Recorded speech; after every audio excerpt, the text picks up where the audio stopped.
Magandang hapon mga idol. Nandito tayo. Siyempre, pinalikan natin. Welcome to Barangay Banlik. Ayan, mga idol. Nandito tayo sa Barangay Banlik, sa highway. Ayan, tapat tayo ng Barangay Hall. Ayan, malapit sa simbahan. Kung malapit po kayo rito at interesado kayo, puntahan nyo na ang idol ng Kabuyaw dito sa Barangay Banlik. Ako, puntahan nyo na po ako rito. At syempre, bring me tayo para maganda ang ating games. Bring me para hindi tayo mahirapan. Syempre, nakapalo ka sa idol ng Kabuyaw.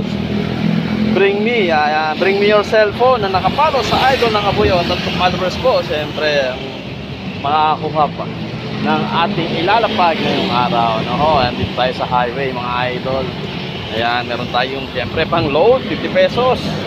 Meron tayong dab, pabango. At saka syempre, sticker ng idol ng Kabuyaw. Ayan, let's go na mga idol. Puntahan nyo na ako rito. Kung malapit kayo, puntahan nyo po ako. Kung hindi naman po, ay ipaubaya nyo na sa iba. Kaya naman po anong ginagawa nyo, puntahan nyo na po ako rito. Let's go mga idol. Maraming salamat po. God first, Kabuyaw.